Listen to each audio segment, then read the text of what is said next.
দর্শক channel I উত্তর আমেরিকার নিয়মিত আয়োজন millennium USA property sync real estate and finance. পুরো অনুষ্ঠান জুড়ে আপনাদের সাথে আছি নিউ ইয়র্ক স্টুডিও থেকে আমি রিজওয়ানা এলভিস, এবং বরাবরের মতো আমাদের অনুষ্ঠানে যিনি আছেন এবং থাকেন আমাদের সাথে উপস্থিত আছেন নিউ ইয়র্ক স্টুডিওতে জনাব কামরুজ্জামান বাচ্চু। স্বাগতম আপনাকে আমাদের অনুষ্ঠানে আসার জন্য। কেমন আছেন?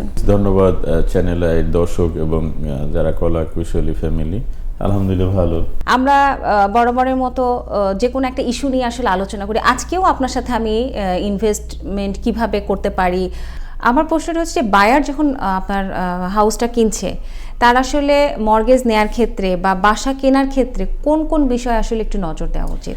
এটা তো আমি বারবার বললাম যে এটা তার পুরো বাজেটের উপর নির্ভর করে। সে মানে কত প্রাইসে কিনবে, কোন নেইবারহুডে কিনবে, তার অ্যাফোর্ডেবিলিটি কত। কোন নেইবারহুডে একেবারে 1.5, কোথায় 9।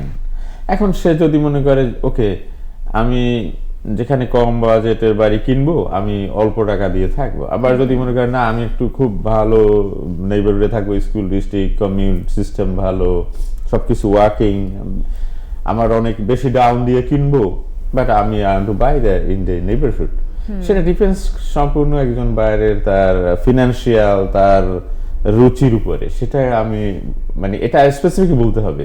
এত অনেক কিছুর উপর নির্ভর করে। ধরেন স্কুলিং, কোন স্কুলে যায় ছেলেমেয়েরা, কোথায় জব করে, তার মানে শপিং, সবকিছু কোথায় তারা শপিং করবে, তারা কি হেঁটে হেঁটে যাবে না ট্রেনে যাবে না বাসে যাবে না গাড়িতে যাবে, এটা বাইরের উপর নির্ভর করে। তারা যেটা পছন্দ করবে আমরা ওইভাবে খুঁজে দেব, এটাই আমাদের কাজ। ডিসিশনটা তারা নিজেরাই নিবে, তারা কোন ধরনের বাড়ি চায়, কোন নেইবারহুডে চায়, কত প্রাইস, কত বেডরুম, গ্যারাজ চাই কিনা, লন কিনা, টাউন কোনটা, তারাই ডিসাইড করবে। আমরা শুধু অ্যাকর্ডিং টু देयर চয়েস আমরা ওই নেইবারহুডে তাদের যে পছন্দ মতো বাড়িটা আমরা খুঁজে দেব। নিশ্চয়ই ওই ক্যালকুলেশনটাও একজন বাইরে করা উচিত, যে আমি আসলে ফর এক্সাম্পল আমি 10 টাকা দিয়ে একটা বাড়ি কিনেছি এবং আমার বাড়িটা ওঠার পরে যে 3টা ফ্লোর আমি ভাড়া দিচ্ছি, ওই ক্যালকুলেশনটা যে আমার কত টাকা আসছে, আমার মর্গেজের সাথে আসলে এটা ব্যালেন্স হবে কিনা, ওইটাও তো আসলে আমার মনে হয় যে খুব মানে কনসিয়াসলি একজন বাইরের চিন্তা করা উচিত। হ্যাঁ, এখন তো মর্গেজের ক্ষেত্রেও অনেক কড়াকড়ি। তারা আপনার দেখবে যে আপনার নেক্সট 6 মান্থ বা 1 ইয়ার মর্গেজ রিজার্ভ আছে কিনা। কারণ আপনি যে রেন্ট পেয়ে মানে টেনান্ট পেয়ে যাবেন রাইট দ্য ওয়ে, ব্যাংক এটা বিশ্বাস করে না। সেজন্য আপনার বাড়ি কেনার সময় down payment, closing cost plus আপনার যে রিয়েল এস্টেট ট্যাক্স, ইন্স্যুরেন্স দেওয়ার পরও দেখবে 6 মান্থ টু 1 ইয়ার মর্গেজ ব্যাংকের রিজার্ভ আছে কিনা। ওইটার জন্য আসলে আমি একটু আমাদের দর্শকদের জানার জন্য, যেহেতু আপনি একজন অভিজ্ঞ রিয়েলটার, যে অনেকে হয়তো বা এই ধরনের চিন্তা করতে পারে, সেক্ষেত্রে আপনি যদি একটু তাদের অ্যাওয়ারনেসের জন্য যদি আপনি একটু, যেহেতু ব্যাংকই নিয়ম করছে যে 6 মাস রিজার্ভ, ব্যাংক বছর রিজার্ভ থাকতে হবে, কিন্তু যারা বাড়ি কিনবে অবশ্যই তাদের ব্যাকআপ একটা পরিকল্পনা থাকা উচিত। যদি কোনো টেনান্ট, ধরেন আপনার 2টা টেনান্ট বা 3টা টেনান্ট, এর মধ্যে একটা বা 2টা যদি 6 মাস 1 বছর ভাড়া না দেয়, আপনি যাতে এটাকে কভার করতে পারেন, ওই ধরনের অ্যাফোর্ডেবিলিটি থাকা বেটার। আর আপনি যখন সিঙ্গেল ফ্যামিলি কিনবেন তখন তো আর কোনো টেনান্টের ইস্যু নেই। আপনি জানেন আপনার কত ইনকাম আছে, আপনি মর্গেজ পে করতে পারবেন কিনা। তো রেন্টালের উপর 100% নির্ভর না করে তার অল্টারনেট একটা ওয়ে সবসময় মাথায় রাখা উচিত। তখন তার বাড়ি ফরক্লোজ থেকে সে বাঁচতে পারবে, যদি তার অল্টারনেট একটা চিন্তা মাথায় থাকে। যে ইভেন ধরেন বাড়িতে ধরেন রুফ ভালো ছিল, হঠাৎ করে রুফ লিক হয়েছে, বা প্লাম্বিং সিস্টেম ভালো ছিল, এখন হঠাৎ করে প্লাম্বিং সিস্টেম লিক হয়েছে বা কোন একটা ইলেকট্রিক্যাল চেঞ্জ করা লাগতে পারে। তো এটা ই কস্ট লট অফ মানি, দেন 30, 40, 50, 60, 70 এই ধরনের এমার্জেন্সি রিপেয়ারের জন্য প্রিপেয়ার থাকতে হয়। হ্যাঁ, এই যে ছোট ছোট আসলে যে বিষয়গুলো, এগুলো আসলে একজন বাইরের জানাটা আসলে খুবই জরুরি। হ্যাঁ, ইউজুয়ালি আমাদের কমিউনিটিতে ওই পাই টু পাই হিসাব করে বোঝানো হয় যে এত আপনি মর্গেজ দিবেন, এত rental income, you go proceed, go ahead. কিন্তু তার এখন আপনি বাড়ি কিনছেন, নরমালি অনেক এজেন্টরা চেক নিয়ে তারা তখন তাদের জব ডান, কিন্তু আপনি যে buyer you have to know like you know the consequence in the future. কারণ আপনি in the long run you will become millionaire, you earn a lot of money, but you have a lot of responsibilities on the way. মানে আপনার এগুলি নিজের maintain করার হয়তো দেখা যাচ্ছে আপনার বাড়িতে কোনো কিছু করা লাগে না নেক্সট 10-15 ইয়ার্স বা 20 ইয়ার্স, বাট লাগতেও তো পারে, এর জন্য আপনার প্রিপেয়ার থাকতে হবে আর কি। হ্যাঁ, এই সেক্ষেত্রে আসলে যদি মানে আপনারা যেহেতু সহায়তা করছেন সব ক্ষেত্রে, তা আপনারা কি যে ধরেন ইনসাইড কোথায় কোন জিনিসটা এই যে ওই ইন্সপেকশনের যে ব্যাপারটা সেটার ক্ষেত্রেও আপনারা কি ধরনের সহায়তা করেন? এটা আমরা ম্যান্ডেটরি করাই, এটাকে বলে ইঞ্জিনিয়ারিং ইন্সপেকশন। জি। নিউ ইয়র্ক স্টেট যারা যেমন লাইসেন্স রিয়েলটর, ওরা লাইসেন্স হোম ইন্সপেক্টর, জি, ওরা আপনার আমরা প্রত্যেক যে সবগুলো মেইনলি রেগুলার বাড়িতে আমরা করাই। আমরা সময় হাট বা ওই অকশন বা ব্যাংকের বাড়িতে করানো হয় না, কারণ ওখানে যেহেতু অনেক সময় ইলেকট্রিসিটি থাকে না, ওয়াটার থাকে না, গ্যাস থাকে না, আপনি কি ইন্সপেকশন করবেন? তো টেস্ট করার কিছু নাই, হিটিং সিস্টেম। কিন্তু রেগুলার বাড়িতে একজন ইন্সপেক্টর এসে একেবারে রুফ থেকে ফাউন্ডেশন পর্যন্ত সব চেক করে, হিটিং চেক করে, প্লাম্বিং চেক করে, তারপর সোয়ারেজ লাইন চেক করে, দেন পানি অনেকক্ষণ ছেড়ে দেয় ট্যাবে ফসেটে, তারপর দেখে লিক আছে কিনা, রুফ চেক করে, ইলেকট্রিক, প্লাম্বিং, হিটিং, সব ফাউন্ডেশন, মোল্ড আছে কিনা, অ্যাসবেস্টস আছে কিনা, লেড পেইন্ট আছে কিনা, সব A to Z সে চেক করে আপনাকে একটা রিপোর্ট, হোম ইন্সপেকশন রিপোর্ট দিলেন। আপনি বুঝতে পারলেন যে আপনার বাড়িতে কত দিনের মধ্যে আসলে আমার কোনো ধরনের ঝামেলা কি আছে। এবং নট অনলি দ্যাট, রিসেন্টলি একটা নতুন আইন করেছে নিউ ইয়র্ক স্টেট, যারা সেলার তাদের একটা এটাকে property condition disclosure form fill up করতে হয় বাড়ি সেল করার আগে, যে কি কি একজন আছে সেলার তার বাড়ির পুরো ডিটেইলস, তার ফাউন্ডেশন কেমন, রুফ কেমন, ইলেকট্রিক সিস্টেম কেমন, প্লাম্বিং কেমন, হিটিং কেমন, সে একটা ফর্মে সব ডিটেইলস তার দিচ্ছে, কন্ডিশন কি বা কি অবস্থা সব ডিটেইলসে ইয়েস নো, ভালো কাজ করে করে না, তখন সে যদি ফ্রড করে দেন you can sue him because সে লাইড টু ইউ। এই জন্য এখন স্টেটই নতুন ফর্ম দিচ্ছে, এটার নাম হচ্ছে প্রপার্টি কন্ডিশন ডিসক্লোজার। আচ্ছা, সো বায়ার এখন I think more safer than previous system. এটা মনে করেন গত বছর বা 2 বছর থেকে, হয়তো 2-3 বছর থেকে চালু হয়েছে, exactly I forget the time, but এটা নিউই বলা যায় জি, যে property condition disclosure is mandatory. আগে ম্যান্ডেটরি ছিল না, হ্যাঁ ওটা আসলে আমার লিস্টিং দেওয়ার সময় বা ক্লোজিং এর সময় তাকে সাইন করতেই হবে, যে তার পুরো কন্ডিশনটা। হ্যাঁ, বায়ারকে এখন আর বোঝানো যাবে না হয়তো আমার কোনো কিছু ভালো নাই, আমি বললাম ভালো, সেলার সেটা বললে সে লাইং, এবং পরবর্তীতে সু করার একটা সুযোগ আছে, কারণ আপনি তো লাই করতে পারবেন না, আপনার তো ভালো মানে ভালো, আপনি তো খারাপ, আপনি খারাপ হলে ইন অপশন আছে যে ও নট ওয়ার্কিং, আপনি বলবেন নট ওয়ার্কিং, আপনি কেন বলবেন ওয়ার্কিং? হ্যাঁ, সো এটা কিন্তু বায়াররা মোর সেফার। জি, আর এটা একেবারে ট্রান্সপারেন্সি, আসলে বোথ গুড ফর এভরিওয়ান। ধরেন লেট পেইন্ট ডিসক্লোজার আছে, এখানে আপনি বললেন I have no idea about lead paint, যদি তোমার দরকার থাকে তুমি চেক করে নাও, তাহলে আপনিও সেফ, আপনি ডিসক্লোজ করলেন then I have no idea about lead paint, আর বায়ারও এগ্রি হলো যে okay I know the seller has no knowledge about ইট।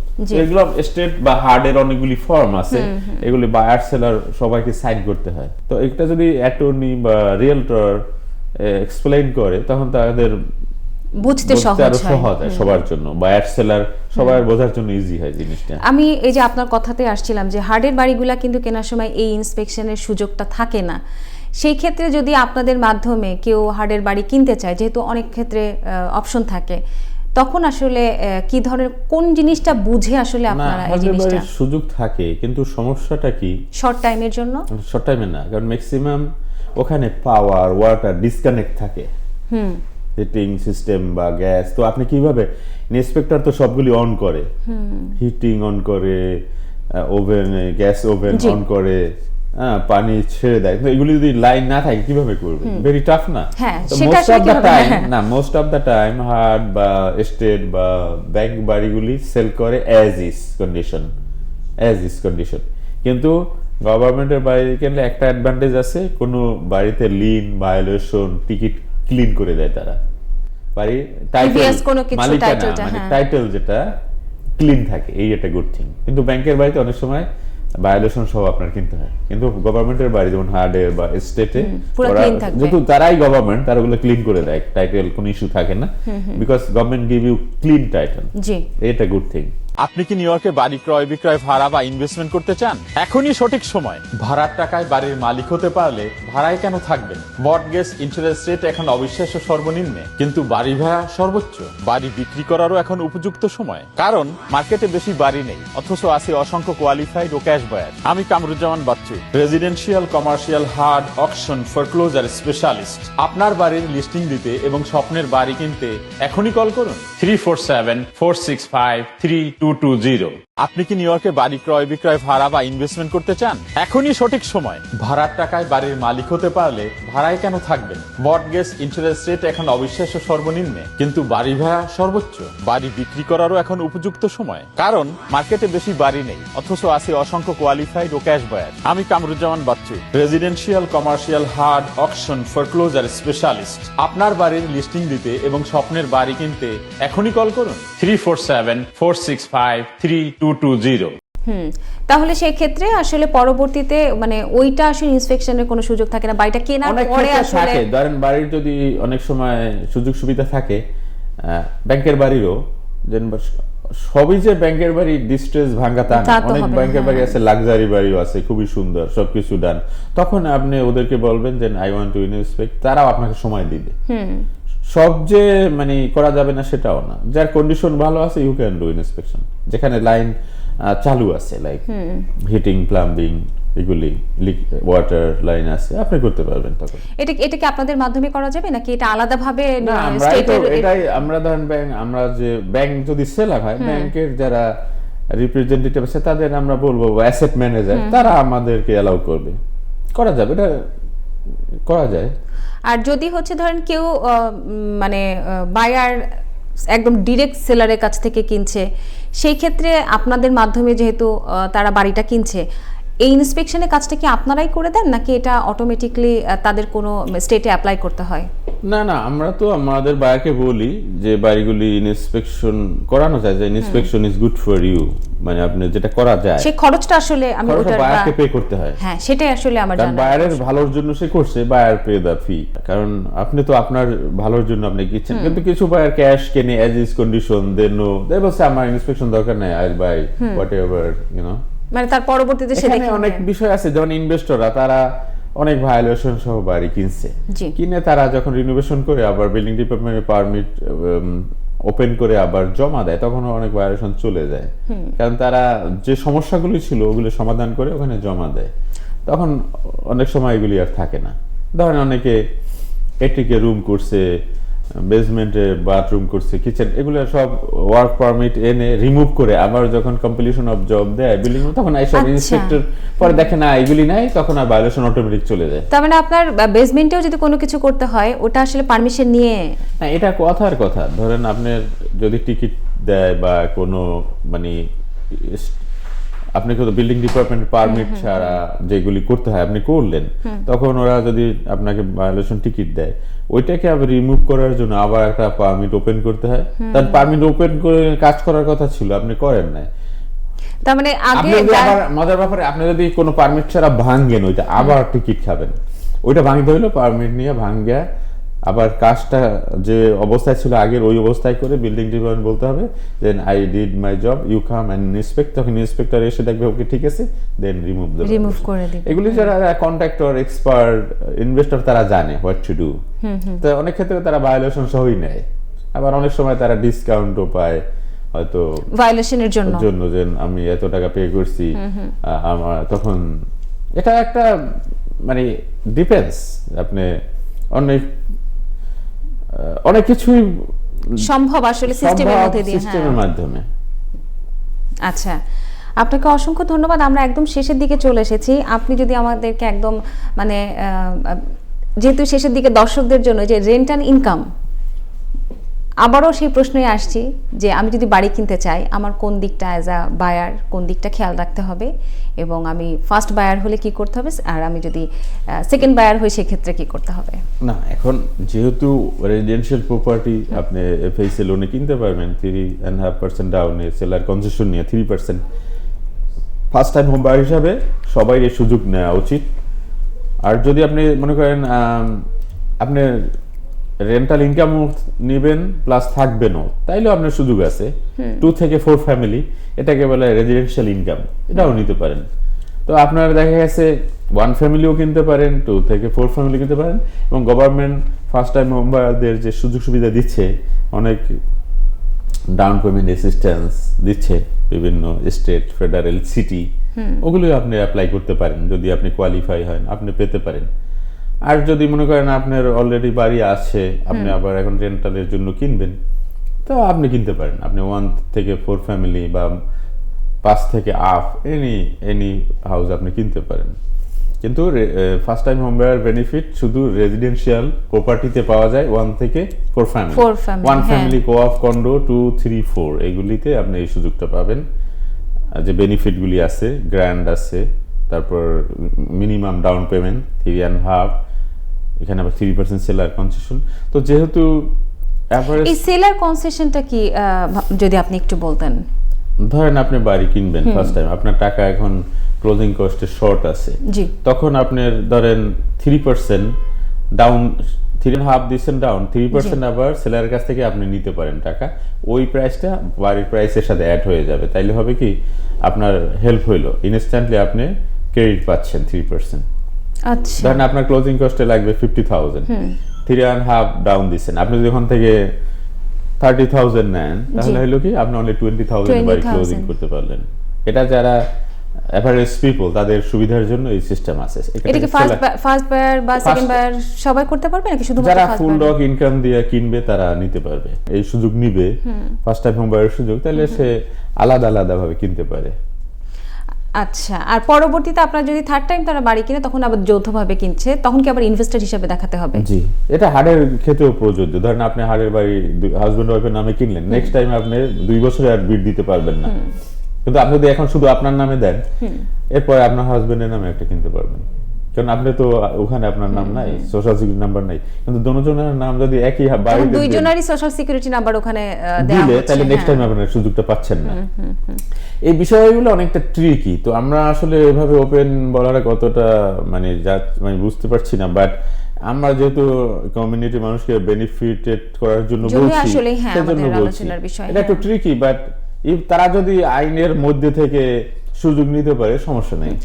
অনেক ক্ষেত্রে দেখা যায় যে কেউ হয়তো বা কোনো ব্যাংক হয়তো বা 6.5 ইন্টারেস্ট রেট দিচ্ছে, আবার অনেকে বলে যে মানে এরকম চাটুকারি কিন্তু অনেকে করে যে 6.5 বলে বা 6.9, আবার একদম আপনার ক্লোজিং টেবিলে যে দেখে যে 7 এর উপরে গেছে। এই ধরনের প্রবলেমটা আসলে কেন হয়? এটা আমি যারা করে তারাই বলতে পারবে। তবে আপনি লোন ক্লোজিং এ আপনার অ্যাপ্লাই করার পর একটা কমিটমেন্ট লেটার দেয়, জি, বা ক্লোজিং স্টেটমেন্ট দেয় 11th আওয়ারে। তো শেষে ওখানে লেখা থাকে যে ক্লোজিং কস্ট কত ইন্টারেস্ট রেট এবং রেট লক করে। তো আপনি যদি আপনাকে যে এটা প্রমিস করা হয়েছে সেটা আপনি ডিনাই করতে পারেন যে না, আপনি নাও নিতে পারেন, আপনার নিতে হবে এরকম কিছু না। সেক্ষেত্রে যদি টাইম অফ এসেন্স থাকে কন্ট্রাক্টের মধ্যে 45 ডেজ অনেক সময়, তখন সমস্যা। কিন্তু আপনি যদি এক্ষেত্রে বায়ারের উচিত খুব দ্রুত অ্যাপ্লিকেশন করা। লোনের নিয়ম হচ্ছে উইদিন শর্ট টাইমে তাদের অ্যাপ্লিকেশন করে একটা কমিটমেন্ট লেটার দেওয়া ব্যাংকের যারা। এরকম কি কোনো নির্দিষ্ট টাইম আছে যে এই টাইমের ভিতরে কমিটমেন্টটা ব্যাংক দিচ্ছে আপনার বায়ারকে? এটা দ্রুত যে কাগজপত্রগুলি জমা দিলে, অ্যাপ্লাই করলে বেশি সময় লাগে না। কিছু কিছু আমার পরিচিত ব্যাংকেরা 48 আওয়ার্সের মধ্যেই কমিটমেন্ট লেটার দেয়। তো আপনার সব যে পেপারগুলি, ডকুমেন্টস চাবে, সেগুলো দিলে, তখন যদি মনে করেন না আমি এদের সাথে কমফোর্টেবল না, তাহলে আপনি অন্য ব্যাংকেও যেতে পারেন। কিন্তু আপনার দ্রুত অ্যাকশন নিতে হবে, কারণ আপনার কন্ট্রাক্টের যে সময়, ওই সময়ের মধ্যে আপনার ক্লোজিং করতে হবে। অনেক ক্ষেত্রে অ্যাটর্নিরা টাইম এক্সটেনশন করে, আবার অনেক অ্যাটর্নিরা এক্সটেনশন করে না, নো টাইম অফ এসেন্স বলে এটা। তখন আপনার অনেক ক্ষেত্রে ডাউন পেমেন্ট ফোরফিটও হতে পারে। তো অনেক ক্ষেত্রে তখন চিন্তা করে ডাউন পেমেন্ট লস না হইলে বাড়ি ক্লোজিং করি। তো এগুলি আপনারই কমিউনিটিতে যারা reliable bank, loan officer, mortgage, আপনারই খুঁজে বের করতে হবে, যারা কমিটমেন্ট দিয়ে আপনার কমিটমেন্ট মানে রাখে, তাদের কাছে যেতে হবে। আমি এই জন্য আপনার কাছে প্রশ্ন করছি, কারণ আপনি যেহেতু একজন নিউ ইয়র্ক স্টেটের লাইসেন্স হোল্ডার এবং আপনি দীর্ঘদিনের আপনার অভিজ্ঞতা, সেক্ষেত্রে এখানে কিন্তু প্রায় অনেকেই এই কাজ করে যে হয়তো তার লাইসেন্স নাই, সে হয়তো কোনো কারণে তার মাধ্যমে কোনো মর্গেজের কাছে গেল বা সে মর্গেজটা রেডি করে দিল জি, জি। এবং এক ধরনের কমিটমেন্ট দিল, কিন্তু আপনি যেটা বলছিলেন যে ঠিক 11th আওয়ারে আপনার যে কমিটমেন্টটা আসে সেই ক্ষেত্রে দুই ধরনের ঝামেলা হয়। তখন যদি টাইম লাইনটা থাকে যে 45 ডেজের ভিতরে আপনাকে বাসাটা ক্লোজ করতে হবে, এই মুহূর্তে আসলে একজন বায়ারের করণীয় কি? বায়ার করণীয়, আমি ওটা 11th আওয়ারে যেটা সেটা ক্লোজিং স্টেটমেন্ট, জি, যে আপনার closing কত statement এ যেটা, হ্যাঁ। বাড়ি কিনতে আপনার টোটাল কত খরচ হচ্ছে, হ্যাঁ, হ্যাঁ। কত ক্লোজিং কস্ট, কত দিতে হবে ব্যাংকে, কত পার্সেন্টেজ, ইন্টারেস্ট রেট, সবকিছু, হ্যাঁ। কিন্তু আপনি ধরেন আপনার সময় পাচ্ছেন 1.5 মাস, কিন্তু অ্যাটর্নি ইচ্ছা করলে আরো 15 ডেজ 1 মান্থ বাড়াতে Extend পারে। করতে কিন্তু পারে, আপনি হ্যাঁ। যদি খুব দ্রুত অ্যাপ্লাই করে দেন, তাইলে কিন্তু আপনি খুব দ্রুত জানতে পারবেন তার ব্যাংক আপনাকে কমিটমেন্ট লেটার দিচ্ছে কবে বা ক্লোজিং স্টেটমেন্ট দিচ্ছে কবে, তখন আপনার অন্য কোথাও যাওয়ার একটা সুযোগ থাকে। কিন্তু আপনি যদি এটাকে গুরুত্ব না দেন, ফলো আপ না করেন, তখন আপনি 11th আওয়ারে আপনার কোথাও যাওয়ার জায়গা থাকবে না। এর জন্য দ্রুত অ্যাকশন নিতে হবে। কন্ট্রাক্ট সাইন করার সাথে সাথে লোনের জন্য অ্যাপ্লাই করতে হবে এবং আপনার জিজ্ঞেস করতে হবে আমি কমিটমেন্ট লেটার কবে দিবেন, ওইটা আবার অ্যাটর্নিকে পাঠাতে হবে। তখন আপনি যদি ফলো আপ করেন তখন আপনার জন্য ভালো। সবার সাথে, যেমন লোন অফিসার, অ্যাটর্নি, রিয়েলটর, সবার সাথে ফলো আপ করলে আপনার জন্য বেটার। কারণ আপনি যাচ্ছেন কি হচ্ছে। আমাদের এই বাঙালি কমিউনিটিতে কিন্তু এই ধরনের প্রবলেমে অনেকেই পড়ছে, তাদের জন্য আপনি যদি একটু সাজেশন দিতেন। তাদের জন্য আমার সাজেশন হচ্ছে যারা শুধু এক্সপার্ট রিয়েলটর, লোন অফিসার, যাদের শুধু এইটাই পেশা নেশা, তাদের কাছে যাওয়া উচিত। এবং যারা লাইসেন্স প্রাপ্ত তাদের কাছে যাওয়া উচিত। তখন যারা লাইসেন্স, তারা কখনোই আপনার সাথে আনএথিক্যাল, ইলিগাল কিছু করতে পারবে না, যেহেতু তারা লাইসেন্স। সো এবং অনেকের আপনার রেফারেন্সেও যেতে পারেন, খোঁজ খবর নিতে পারেন যে আপনার লোন কে করছে বা ভালো করছে কিনা, খোঁজ খবর নিয়ে যেতে পারেন। বা বড় বড় যে প্রাইম ব্যাংকগুলিও করে, মর্টগেজ করে, যেমন আমার অনেক এক ফ্রেন্ড চেজে ভালো মর্টগেজ করে। জি, ওরাও বিভিন্ন বড় বড় ব্যাংক, যেমন TD bank, bank of America, Citi, জি, এরাও করে। তারপর অনেক ভালো ভালো মর্টগেজ যারা ব্রোকার, তারাও করে। এগুলো সবই সেকেন্ডারি মার্কেট। ফেডারেল গভর্নমেন্ট সবাইকে এগুলি তাদের টাকা দেয়, আবার ওদের কাছ থেকে ফ্রেডি ম্যাক, ফেনি কিনে নেয় আবার এই লোনগুলি। গভর্নমেন্ট তাদের সাথে ব্যবসা করে সেকেন্ডারি মার্কেটে, তারা নিজেরা করে না। সো ওই একই সব, মানে ডাইরেক্ট করছে না, এটা জাস্ট হ্যাঁ। একটা মাধ্যমে, তৃতীয় পক্ষের মাধ্যমে। হ্যাঁ। সো আপনি ইচ্ছে করলে বড় বড় প্রাইম ব্যাংকেও যেতে পারেন। জি। অনেক সময় প্রাইম ব্যাংকে যদি, মানে বড় ব্যাংকগুলি বা তারা যদি যে ব্যাংকগুলো লোন না দিবে, তখন আপনি মর্টগেজ ব্রোকারের কাছে যেতে পারেন। তাদের শত শত ব্যাংক থাকে, তারা হইছে ব্রোকার, হোলসেলার। বিভিন্ন ব্যাংকে তারা সার্চ করবে কোনটা আপনার জন্য সুইটেবল, সেটা খুঁজে দিতে পারে। তো এটা এখন আপনি খুঁজে নিতে হবে কারা বেটার। বা আমাদের কাছে আসলে আমরা তখন যদি কারো হেল্প দরকার হয়, আমরা প্রথমত জিজ্ঞাসা যে আপনার কোনো ব্যাংক আছে কিনা বা অ্যাটর্নি আছে কিনা। যদি না থাকে, দেন আমরা যাদের সাথে কাজ করেছি, যারা ভালো, আমাদের ক্লায়েন্ট যাদেরকে বলছে ভালো, আমরা তাদেরকে রেফার করেন।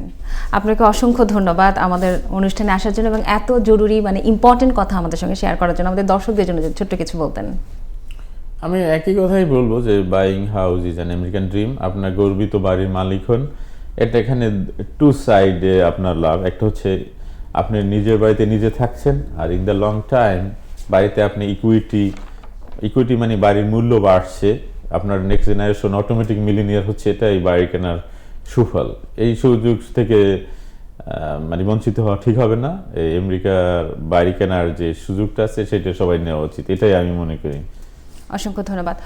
দর্শক, আমরা দেখছিলাম millennium USA properties Inc real estate and ফাইন্যান্সের পুরো অনুষ্ঠানটি, এবং আমাদের এই অনুষ্ঠানের উদ্দেশ্য হচ্ছে আমাদের প্রবাসী যারা আছে তাদেরকে সচেতন করা এবং বিভিন্ন বাড়ি কেনা বেচার ক্ষেত্রে কোন কোন বিষয়ে তাদের নজর রাখতে হবে এবং কিভাবে তারা আসলে সহায়তা পেতে পারে, কোন জিনিসগুলা দেখার পরে তারা আসলে একটা বাড়ি কিনতে পারে, বাড়ির মালিক হতে পারে, সেই প্রচেষ্টায় থাকে আমাদের এই অনুষ্ঠানে। সবাই ভালো থাকবেন, সুস্থ থাকবেন এবং দেখতে থাকবেন চ্যানেল আয়ের সকল আয়োজন।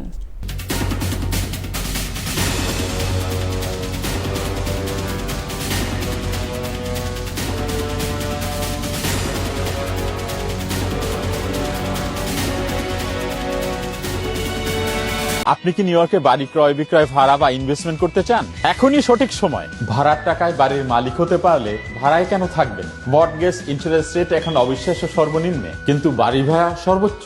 বাড়ি বিক্রি করারও এখন উপযুক্ত সময়, কারণ মার্কেটে বেশি বাড়ি নেই, অথচ আছে অসংখ্য কোয়ালিফাইড ও ক্যাশ বায়ার। আমি Kamruzzaman Bachchu, residential, commercial, hard, auction, foreclosure specialist. আপনার বাড়ির লিস্টিং দিতে এবং স্বপ্নের বাড়ি কিনতে এখনই কল করুন 347-465-3220। আপনি কি নিউ ইয়র্কে বাড়ি ক্রয় বিক্রয় ভাড়া বা ইনভেস্টমেন্ট করতে চান? এখনই সঠিক সময়। ভাড়ার টাকায় বাড়ির মালিক হতে পারলে ভাড়ায় কেন থাকবেন? মর্টগেজ ইন্টারেস্ট রেট এখন অবিশ্বাস্য সর্বনিম্নে, কিন্তু বাড়ি ভাড়া সর্বোচ্চ। বাড়ি বিক্রি করারও এখন উপযুক্ত সময়, কারণ মার্কেটে বেশি বাড়ি নেই, অথচ আছে অসংখ্য কোয়ালিফাইড ও ক্যাশ বায়ার। আমি Kamruzzaman Bachchu, residential, commercial, hard, auction, foreclosure specialist. আপনার বাড়ির লিস্টিং দিতে এবং স্বপ্নের বাড়ি কিনতে এখনই কল করুন 347-465-3220।